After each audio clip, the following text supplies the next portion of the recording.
ابھی آپ نے سیدہ خاتون عظیمی سے تقریر سنی.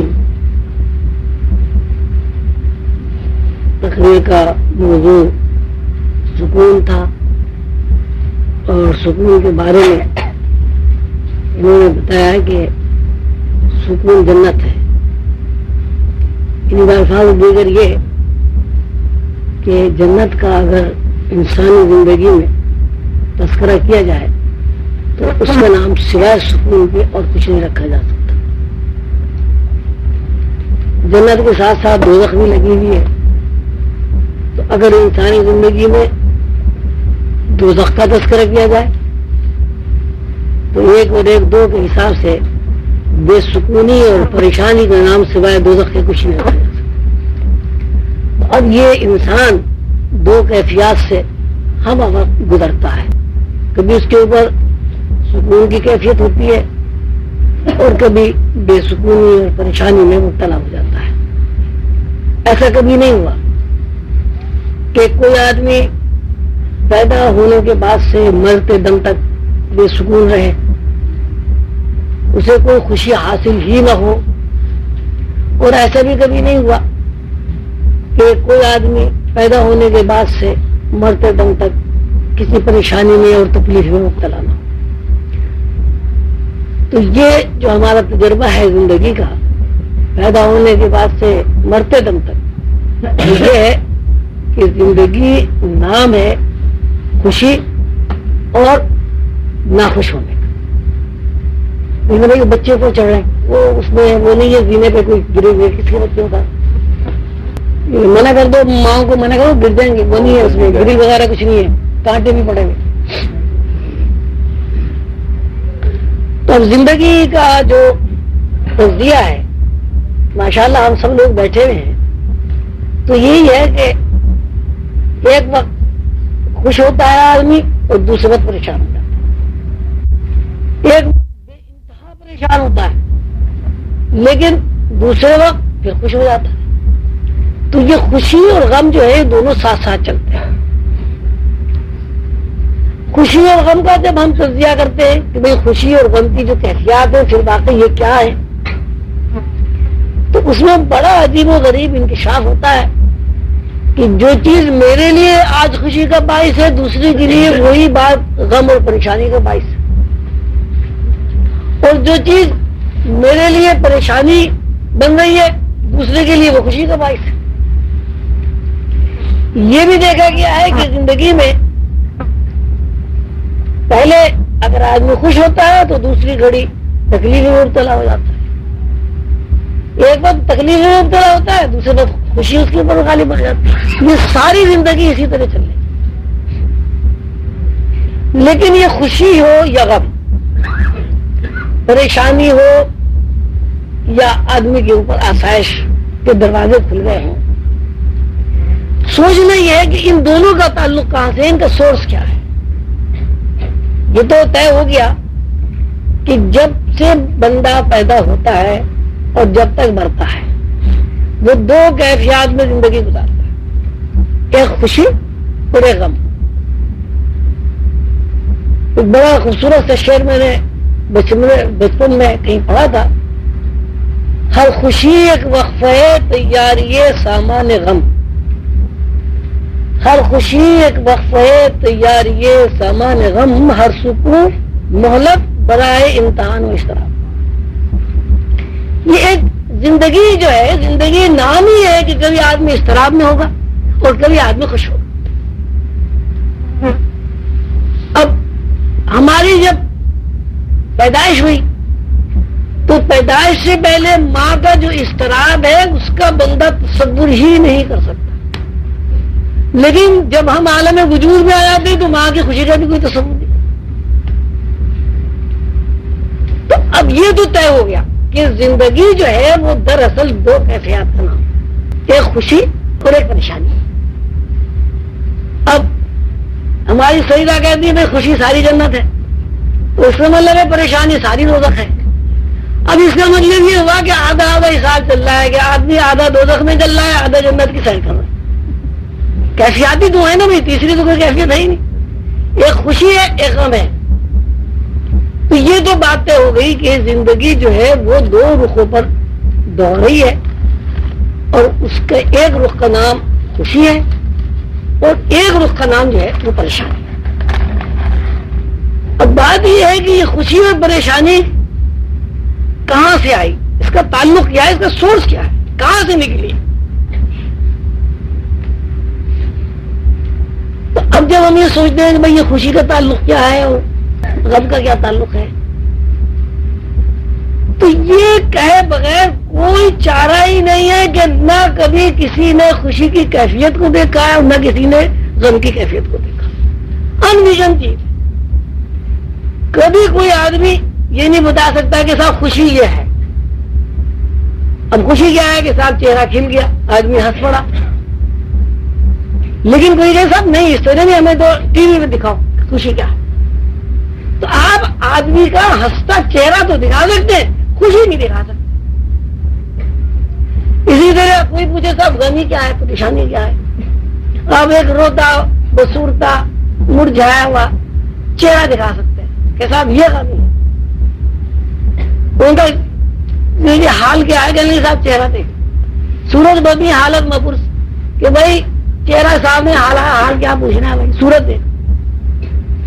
لیکن سورج سے تو آپ یہ پہچان جاتے ہیں، یعنی سورج کے اوپر جو غمی کے تاثرات ظاہر ہوئے یا خوشی کے تاثرات چہرے پر قائم ہے، اس سے تو آپ کوئی فیصلہ کر سکتے ہیں، لیکن دیکھ نہیں سکتے، نہ خوشی کو دیکھ سکتے ہیں نہ غم کو دیکھ سکتے ہیں۔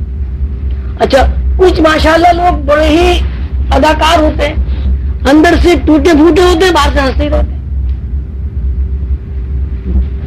جب آپ ان کی صورت دیکھیں مانے یہ تو یار بڑا ہی مطمئن ہے، بڑا ہی خوش ہے، لیکن وہ اندر سے اتنا غمگین اور پریشان ہے کہ آپ اس کا تصور ہی نہیں کرتے۔ تو اس کا مطلب یہ خوشی کی کیفیت کو بھی چھپایا جا سکتا ہے اور غم کی کیفیت کو بھی چھپایا جا سکتا ہے۔ وہ آپ نے یہ فلمیں دیکھتے ہیں، اس میں ایکٹر ہوتے ہیں، وہ ایسی صورت بنا لیتے ہیں کہ واقعی سچ مچ ان کے یہاں کوئی مر گیا، اور اگر ان کے یہاں کوئی موت خدا نہ خواستہ ہوئی نہیں ہو تو وہ ایسی صورت بنا لیتے ہیں کہ ان سے زیادہ خوشی کوئی نہیں ہے۔ تو اس کا مطلب یہ ہے کہ خوشی کی کیفیات کا اظہار بھی آدمی مصنوعی طریقے پر کر سکتا ہے۔ بات پھر وہ ہے کہ خوشی کیا ہے اور غم کیا ہے، تلاش یہ کرنا ہے کہ ایسی کون سی چیز ہے کہ جس کی وجہ سے انسان اتنا دب جاتا ہے، اتنا پریشر میں آ جاتا ہے کہ اس کی صحت بھی خراب ہو جاتی ہے، وہ قبل از وقت بوڑھا بھی ہو جاتا ہے، اس کی آنکھیں بھی جاتی رہتی، اس کو ہائی بلڈ پریشر، یہ لو بلڈ پریشر بھی ہو جاتا ہے۔ اس سب ہونے کے باوجود خوشی کو دیکھ نہیں سکتا، نہ غمی کو دیکھ سکتا ہے۔ تو یہ نہ دیکھنا جو ہے یہ کیا چیز ہے؟ تو اب دیکھیے سیدھی سی بات یہ ہے کہ ہم یہی کہیں گے کہ کوئی ایسی شے ہے خوشی اور غم جس کو ہم نے الفاظ میں کیفیت کا نام دیا، لیکن ہم اسے دیکھ نہیں سکتے، یعنی یہ آنکھیں جو ہے یہ اسے نہیں دیکھ سکتے۔ تو آنکھوں کا نہ دیکھنے کا مطلب کیا ہوا کہ خوشی ہو یا غم دونوں کیفیات غیب سے متعلق اور غیب کی دنیا میں بستی ہے، اور دوزخ بھی غیب کی دنیا میں بستی ہے اور جنت بھی غیب کی دنیا میں بستی ہے۔ تو اب غیب سے انسان اتنا زیادہ قریب ہے، اور غیب سے قریب ہونا اور غیب کی دنیا میں سفر کرنا انسان کی اتنی بڑی مجبوری ہے کہ وہ اس سے کسی بھی طرح چھٹکارا حاصل نہیں کر سکتا۔ اور اگر خوشی اور غم غیب نہیں ہے تو پھر بھی وہ نظر آنا چاہیے کسی خودبین سے، دوربین سے، مائکروسکوپ سے، کہیں سے تو نظر آئے، وہ تو نظر ہی نہیں آتے۔ تو جس طرح ہم دوزخ نہیں دیکھ سکتے ان آنکھوں سے، اسی طرح ہم غم اور پریشانی کی کیفیت کو بھی نہیں دیکھ سکتے، اور جس طرح ہم خوشی کو نہیں دیکھ سکتے اسی طرح ہم جنت کو بھی نہیں دیکھ سکتے۔ تو اس کا مطلب صاف یہ ہوا کہ انسان کی زندگی دو رخوں پر قائم ہے، ایک رخ کا نام دوزخ ہے اور دوسرے رخ کا نام جنت ہے، اور یہ دونوں رخ جو ہے یہ ظاہر آنکھوں سے نظر نہیں آتے، اور ان دونوں رخوں کا ظاہری زندگی پر اثرات تو مرتب ہوتے ہیں لیکن ظاہری زندگی میں نظر نہیں آتے. تو اب اس کا مطلب کیا ہوا؟ اس کا مطلب یہ ہوا کہ انسان کی جو اصل زندگی ہے اس کا تعلق خوشی سے ہو یا اس کا تعلق راحت سے ہو یا اس کا تعلق پریشانی سے ہو، وہ غیب کے علاوہ کچھ نہیں. کیوں نہیں؟ اس کے علاوہ اگر کوئی بات ہو تو بتاؤ بھائی. یہ میں جو آج کر رہا ہوں یہ آپ سمجھ میں بات آ رہی ہے کہ انسان کی جو زندگی ہے اس کی اصل جو ہے وہ خوشی یا غم ہے. خوشی اور غم ہم دیکھ نہیں سکتے، فرشتے بھی نہیں دیکھ سکتے، جنات بھی نہیں دیکھ سکتے، آسمان بھی نہیں دیکھ سکتے، اسی طرح جنت بھی نہیں دیکھ سکتے، دوزخ بھی نہیں دیکھ سکتے. تو اب ہماری زندگی کا جو سورس ہوا اور ہماری زندگی کی جو اصل ہوئی وہ کیا ہوئی؟ تو ہماری زندگی کا اصل غیب کے علاوہ کچھ نہیں. اب جب تک کوئی انسان غیب سے واقف نہیں ہوگا، جب تک کوئی انسان اپنی اصل سے واقف نہیں ہوگا، اس وقت تک اس کو یہ پتہ ہی نہیں چلے گا کہ زندگی کیا ہے، زندگی کے دو رخ کیا ہے، خوشی کیا ہے، غم کیا ہے، پریشانی کیا ہے. اس کی حیثیت ایک بھونے میں مسافر کے علاوہ کچھ نہیں. تو ابھی جیسے آپ نے سنا کہ انسان کی یہ مجبوری ہے کہ وہ غیب سے روشناسی حاصل کرے.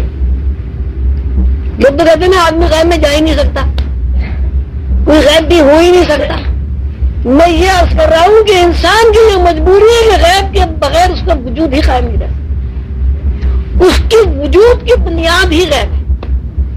اب آپ اس کو اور زیادہ اگر اس کا تجزیہ کریں اور زیادہ تشریح کریں تو سوال یہ آپ سے میں کرتا ہوں، اپنے آپ سے بھی کرتا ہوں کہ جب ہم پیدا نہیں ہوئے تھے تو کہاں تھے؟ یہ کہاں تھے بتاؤ نا؟ غیب میں تھے.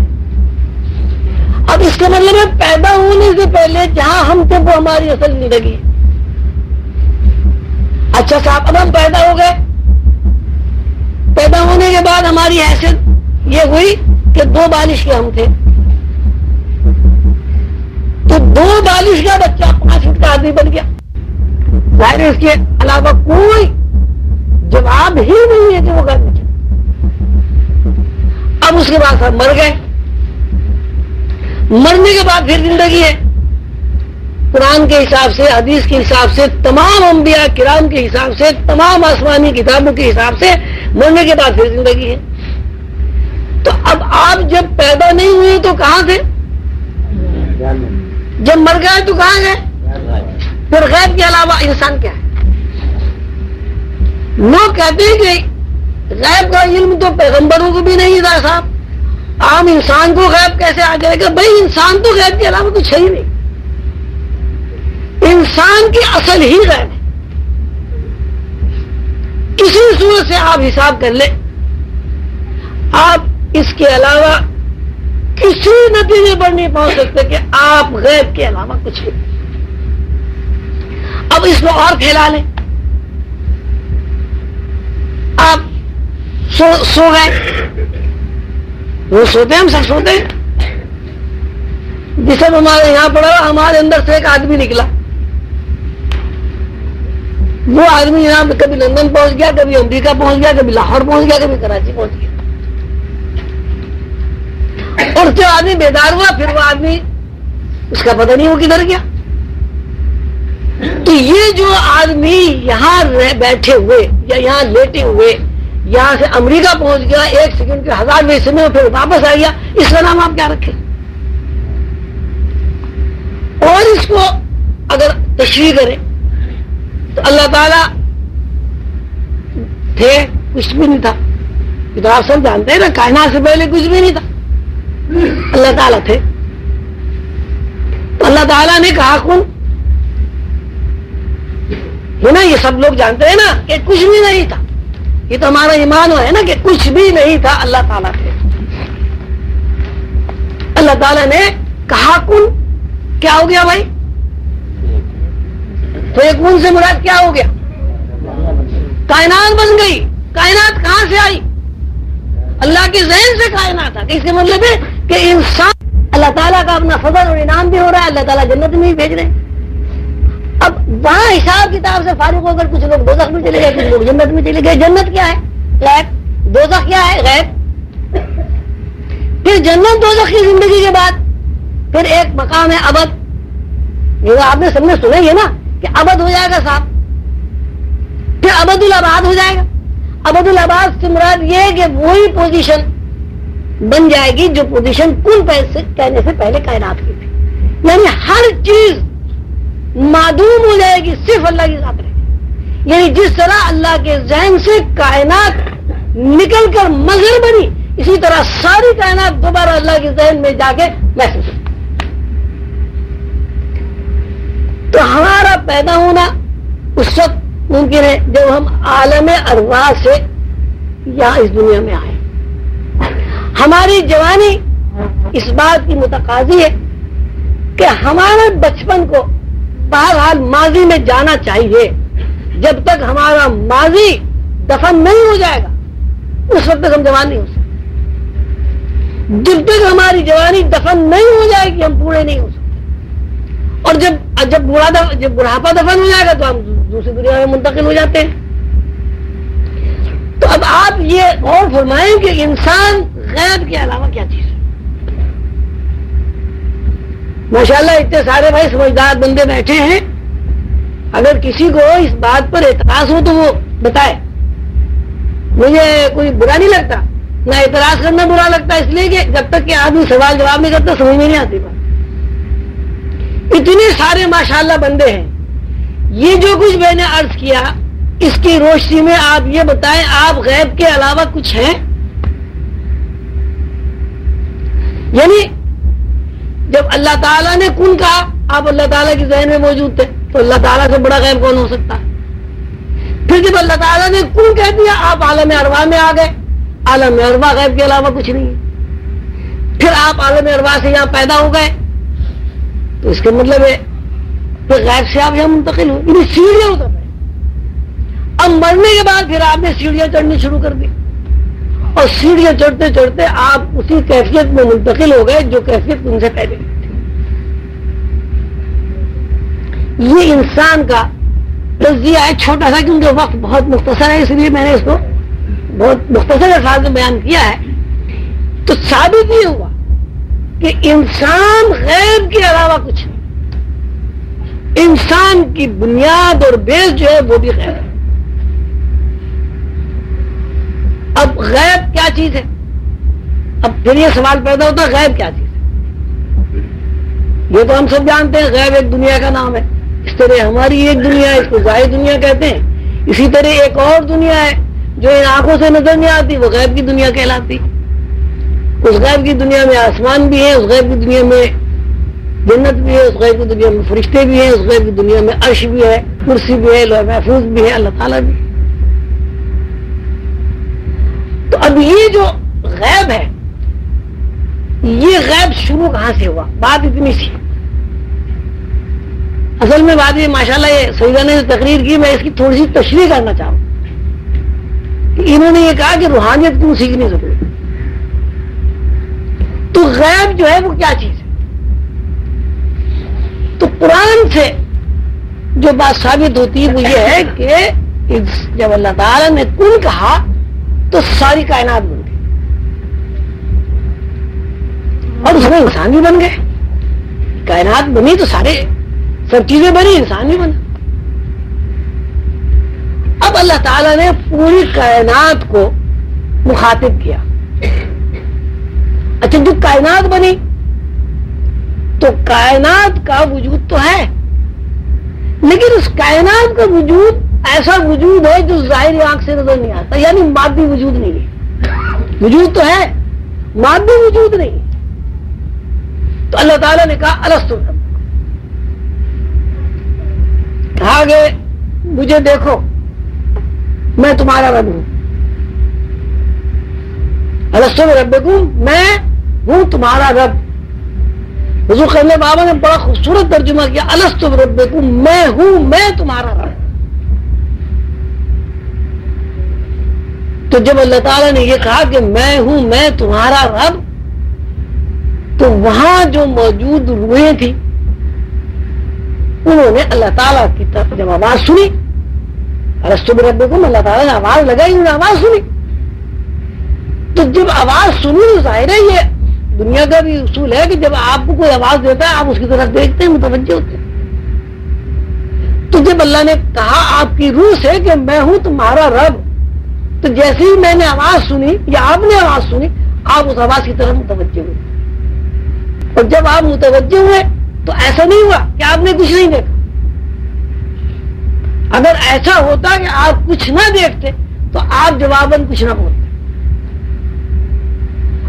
جب آپ نے دیکھا تو آپ نے برملا کہا، قالوا بلا، جی ہاں ہمیں اس بات کا اعتراف ہے، ہم اس بات کا اقرار کرتے ہیں کہ آپ جنہوں نے آواز دی ہمارے رب۔ تو اس کا مطلب یہ ہے کہ اللہ جو غیب ہے وہ آواز پہلے آپ کی روح سن چکی ہے، اللہ جو غیب ہے وہ آپ کی آنکھ دیکھ چکی ہے، اور اس غیب کو دیکھ کر آپ کی زبان اقرار کر چکی ہے کہ جی ہاں آپ ہمارے رب ہیں۔ یعنی آپ کی روح نے اللہ کی آواز بھی سنی، آپ کی روح نے اللہ کو دیکھا بھی، اور آپ کی روح نے اللہ کی آواز سن کر، اللہ کو دیکھ کر اللہ کی ربوبیت کا اقرار بھی کیا۔ اب آپ روح سے نزول کرتے ہیں، نیچے کو آتے، نیچے آتے آتے آتے آتے آتے آتے آپ کے اوپر اتنے پردے آ جاتے ہیں کہ اب اللہ کی آواز بھی نہیں سنتے، اللہ کو دیکھتے بھی۔ اللہ کی آواز نہ سننا، اللہ کو نہ دیکھنا، یہ مادیت ہے۔ لیکن اس بات سے آپ انکار نہیں کر سکتے کہ آپ کی روح اللہ کو دیکھ چکی، آپ کی روح اللہ کی آواز سن چکی ہے، آپ کی روح اللہ کی ربوبیت کا اقرار کر چکی ہے۔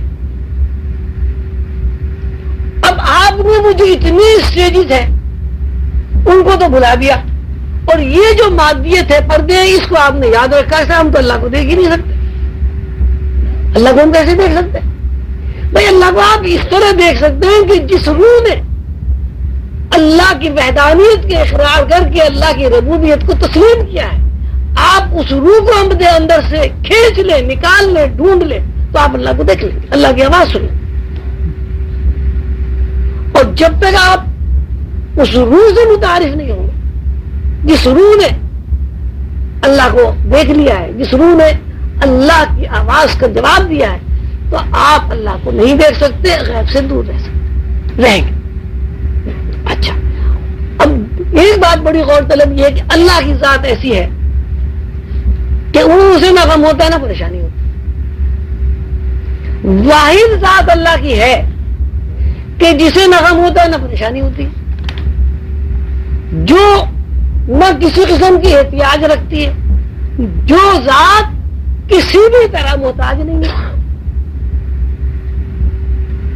تو اب جب آپ کی روح نے اللہ کو تسلیم کر لیا تو اس کا مطلب ہے کہ آپ کو یہ پتہ چل گیا کہ یہ ایک واحد ذات ایسی ہے کہ جو کسی قسم کی احتیاج نہیں رکھتی، لیکن تمام دنیا کی احتیاج کو پورا کرتی۔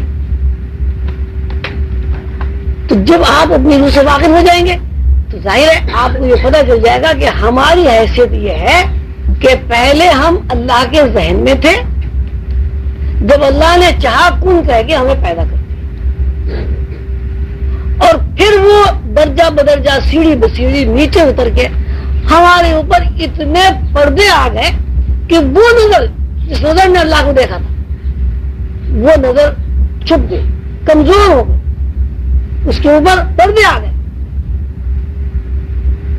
اللہ تعالیٰ نے فرمایا ختم اللہ علی قلوبہم وعلی سمعہم وعلی ابصارہم غشاوہ، کہ جو لوگ روح سے دور ہو جاتے اور جو لوگ اصل زندگی کو بھلا دینے کے درپے ہو جاتے ان کے دلوں پر مہر لگا دی جاتی، ان کے کانوں پر مہر لگا دی جاتی ہے، اور ان کے آنکھوں پر گہرے پردے ڈال دیے جاتے ہیں۔ تو یہ مادیت جو ہے دراصل یہ گہرے پردے ہیں آنکھوں کے اوپر اور کچھ بھی نہیں۔ یہ تو آپ کے ذہن میں آ گئی۔ اب دوسری بات یہ کہ جس مادیت میں آپ زندگی گزار رہے ہیں، جن پردوں میں آپ رہ رہے ہیں، ان پردوں کا اتنا جو رشتہ ہے آپ سے وہ اتنا کمزور ہے کہ وہ مکڑی کے جالے سے بھی کمزور ہے. جو بھی آدمی اس دنیا میں پیدا ہوا بہرحال وہ مر گیا, اور جو کچھ اس نے یہاں بنایا وہ سب چھوڑ گیا. اور جو لوگ اپنی روح سے واقف ہو گئے انہوں نے بھی گھر بنایا, انہوں نے بھی روٹی کھائی, انہوں نے بھی کپڑے پہنے, لیکن ان کا رشتہ اللہ سے جڑ گیا. تو اب یہ جو کچھ میں نے عرض کیا, اب اس کی اگر سمری بیان کی جائے تو یہ ہوئی کہ انسان کی جو زندگی ہے وہ دو کیفیات میں گزرتی ہے. ایک کیفیت کا نام غم پریشانی ہے اور دوسری کیفیت کا نام خوشی ہے. لیکن یہ کیفیات جہاں سے آ رہی ہیں اس کا تعلق روح سے, اس لیے کہ جب آدمی سے روح اپنا رشتہ توڑ لیتی تو اب وہ نہ خوش ہوتا ہے نہ غم ہوتا, نہ اسے خوشی ہوتی نہ غم ہوتا. کسی مردہ آدمی کو کبھی کسی نے ہنستے دیکھا بھائی؟ یا کسی مردہ آدمی کو جب وہ ہندو جا کے جلاتے ہیں چیتا پر کسی نے روتے چیختے دیکھا؟ کیوں؟ اس لیے کہ جو خوشی اور غم کی کیفیت کو محسوس کرنے والی شے تھی اس نے آپ کے جسم سے رشتہ منقطع کر لیا. جب آدمی اپنی روح سے واقف ہو جاتا ہے تو پھر اللہ سے واقف ہو جاتا ہے, اور جب اللہ سے واقف ہو جاتا ہے تو اس کے اندر اللہ کی وہ صفات آ جاتی ہے جن صفات کے بارے میں خود اللہ تعالیٰ نے قرآن پاک میں فرمایا الا ان اولیاء اللہ لا خوف علیہم ولا هم یحزنون, کہ اللہ کے دوستوں کو خوف اور غم نہیں ہوتا. اب سوال یہ ہے کہ جب کسی بندے کے اندر سے غم اور خوف نکل جائے گا تو خوشی بھی ختم ہو جائے گی. جب کوئی بندہ غم خوف سے نکل جائے گا, اس کے ذہن سے غم اور خوف نکل جائے گا تو خوشی بھی نکل جائے گی. اس لیے کہ اگر غم ہوگا تو خوشی بھی ضرور ہوگی, خوشی ہوگی تو غم بھی ضرور ہوگا. اگر ٹھنڈ ہے تو گرمی ضرور ہوگی, گرمی ہے تو ٹھنڈ ضرور ہوگی. اگر مٹھاس ہے تو کڑواہٹ بھی ہوگی, کڑواہٹ ہے تو مٹھاس بھی ہوگی. اگر رات کا اندھیرا ہے دن کا اجالا بھی ضرور ہوگا. یہاں یہ قانون ہے کہ کوئی ایک چیز ایسی نہیں ہے جو دو رخوں پر مشتمل ہو. ہر چیز دو رخوں سے پہچانی جاتی ہے. ایک رخ کو آپ ختم کر دیں دوسرے رخ کا وجود ہی نہیں رہے. اب ہم کہتے ہیں دن رات, اب رات ختم کر دیں تو دن کا بھائی تذکرہ ہو سکتا ہے؟ بھائی بتائیں, رات ختم ہو جائے دن کا تذکرہ ہو سکتا ہے؟ اچھا دن ختم ہو جائے رات کا تذکرہ نہیں ہو سکتا. تو لیکن یہاں ہر چیز دو رخوں پر قائم ہے. اب اگر غم آپ کے اندر ہے تو خوشی بھی آپ کے اندر ہے, خوشی اگر آپ کے اندر ہے تو غم بھی آپ کے اندر ہے. لیکن جب آپ روح سے واقف ہو جائیں گے تو خوشی اور غم دونوں سے آزاد ہو جائیں گے, اور جب دونوں سے آزاد ہو جائیں گے تو پھر آپ کی کیفیت یہ ہوگی کہ کوئی چیز آپ کو متاثر نہیں کرے گی. آپ کا ذہن صرف اور صرف اللہ کی ذات پہ جذب. الا ان اولیاء اللہ لا خوف علیہم ولا هم یحزنون کا مطلب یہ کہ اللہ کے دوست کو خوف اور غم نہیں ہوتا. خوف اور غم نہیں ہوتا تو خوشی بھی نہیں ہوتی, بہادری بھی نہیں ہوتی. بہادری بھی نہیں ہوتی, خوشی بھی نہیں ہوتی. اس کے اوپر ایک کیف طاری رہتا ہے, ایک ایسا کیف طاری رہتا ہے کہ جس کیف میں وہ اللہ سے ہمہ وقت ہم رشتہ رہتا ہے.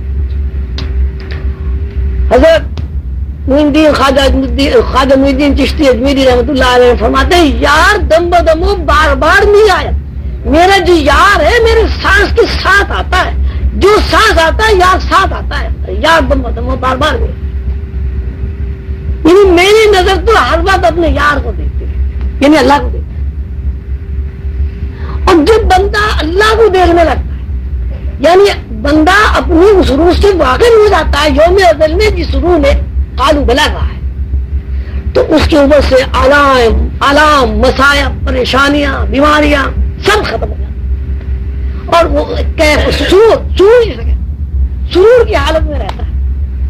اور پھر اس کی یہ کیفیت ہو جاتی ہے.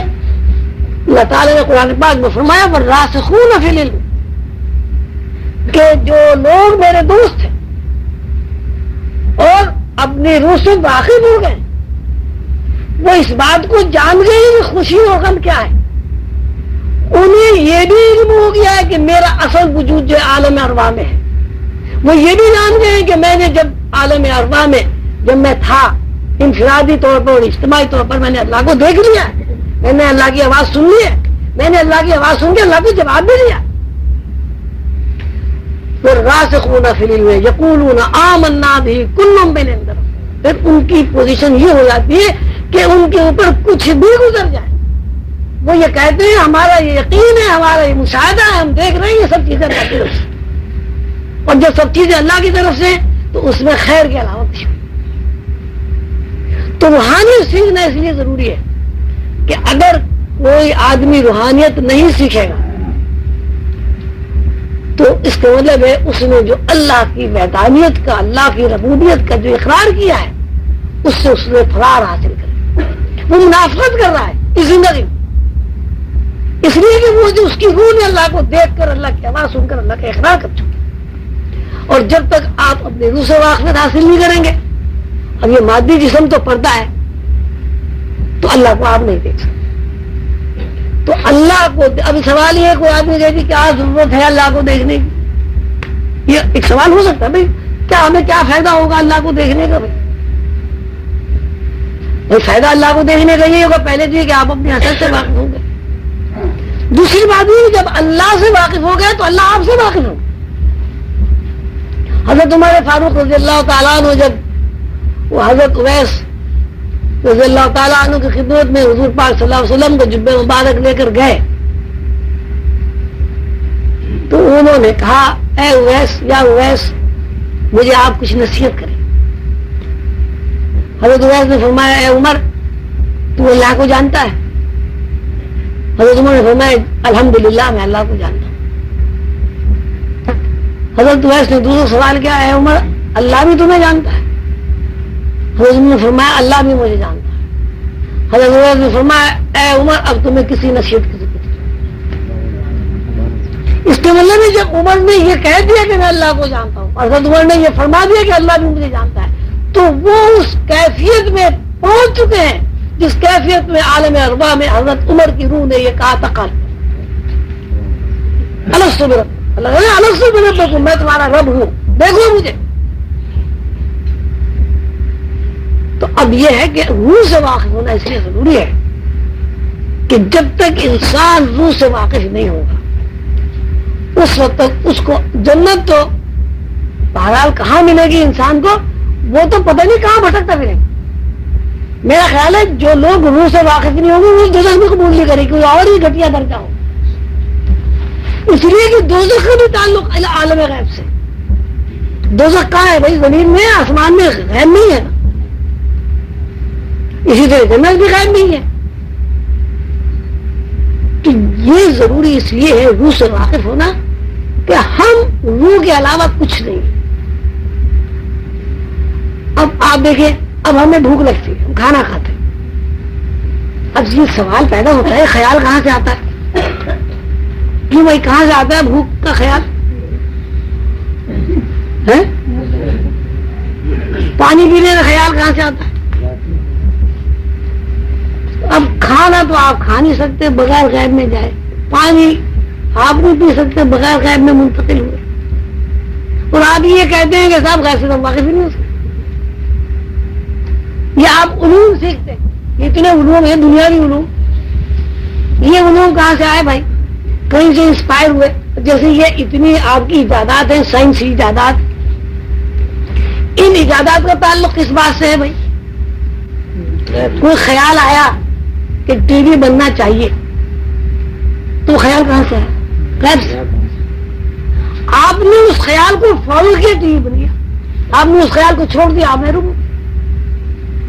تو اگر آپ کو خوش رہنا ہے, پرسکون رہنا ہے, اور اس دنیا میں اور دوسری دنیا میں, غیب کی دنیا میں سرخرو ہونا, باعزت ہونا, تو اس کے لیے ضروری ہے کہ آپ اپنی روح کا عرفان حاصل کریں. اور روح کا عرفان حاصل کرنا مشکل اس لیے نہیں ہے کہ آپ یہ جسم تو کچھ ہے ہی نہیں, یہ تو ایسے ہی خام خواہ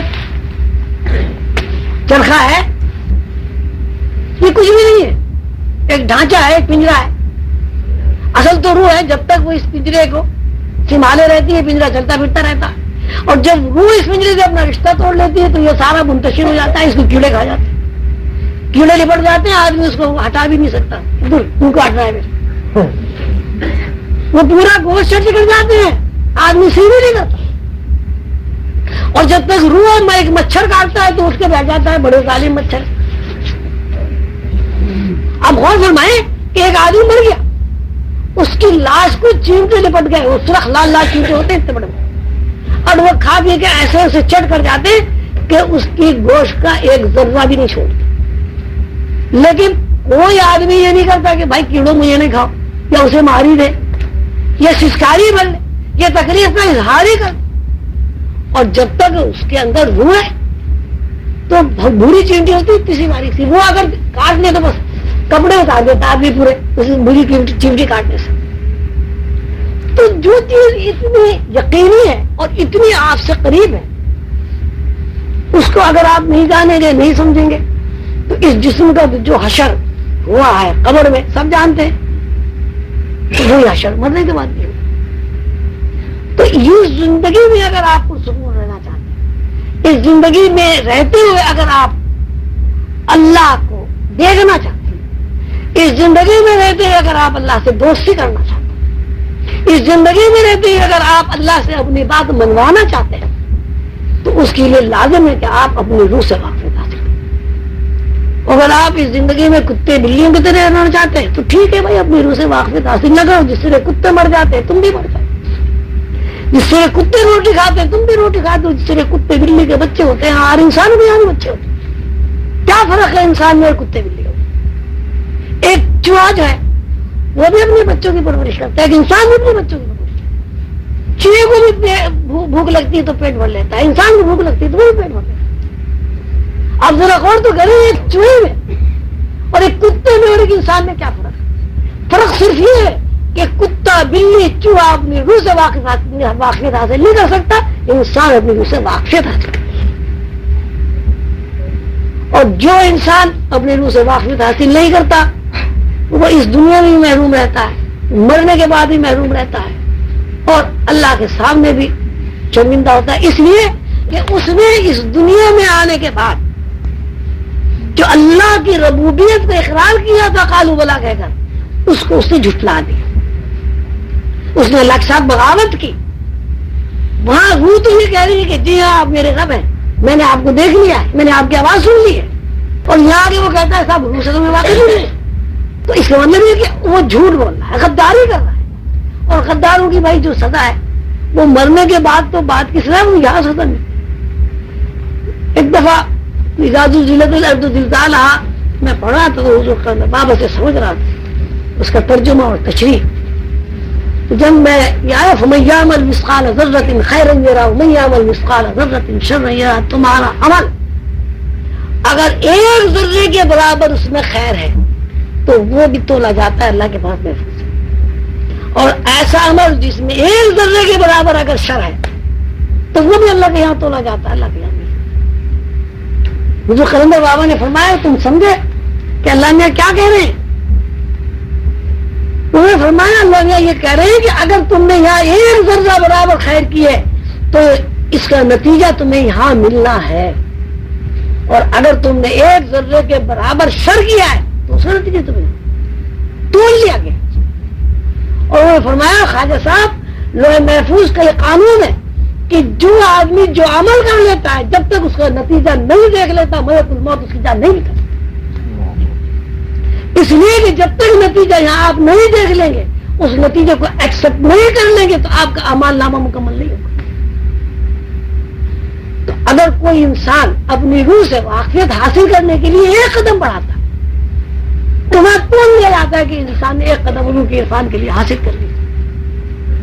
اسی کو رسول اللہ صلی اللہ علیہ وسلم فرماتے ہیں موتوا قبل ان تموتوا، اے مسلمانوں مرنے سے پہلے مر جاؤ۔ مرنے سے پہلے مر جاؤ کا کیا یہ مطلب ہے کہ حضور فرما رہے ہیں زہر کھا کے خودکشی کرنا؟ مرنے سے پہلے مر جاؤ یعنی مرنے سے پہلے مرنے کی بعد کی زندگی کا سراغ حاصل کر، مرنے سے پہلے یہ دیکھ لو کہ تمہیں کہاں جانا ہے مرنے کے بعد، موتوا قبل ان تموتوا۔ اور جو لوگ مرنے سے پہلے مرنے کے بعد کی زندگی کو دیکھ لیتے ہیں، جان لیتے ہیں، سمجھ لیتے ہیں، تو ان کو یہ پتا ہوتا ہے، یقین ہوتا ہے کہ یہاں کی زندگی ایک عارضی ہے، فکشن۔ یہ ساری چیزیں جو اللہ نے ہمیں عطا کی ہیں، اس کا مقصد اس کے علاوہ کچھ نہیں کہ ان کو خوب استعمال کرو، خوب اچھا کھاؤ، خوب پہنو، لیکن ان میں دل نہیں لگاؤ۔ آپ اچھے سے اچھا جوتا خریدتے ہیں، تھوڑے دن کے بعد پھینک دیتے۔ یہ صورت ساری دنیا کی ہے۔ اگر بندہ اپنے روح سے واقف ہو جاتا ہے تو دنیا میں ساری ضروریات پوری کرتا ہے، لیکن دنیا میں دل نہیں لگاتا، اور جب دنیا میں دل نہیں لگاتا تو اس کو سکون ملتا ہے، اور عارضی اور فکشن چیزوں سے اس کا ذہن ہٹ جاتا ہے۔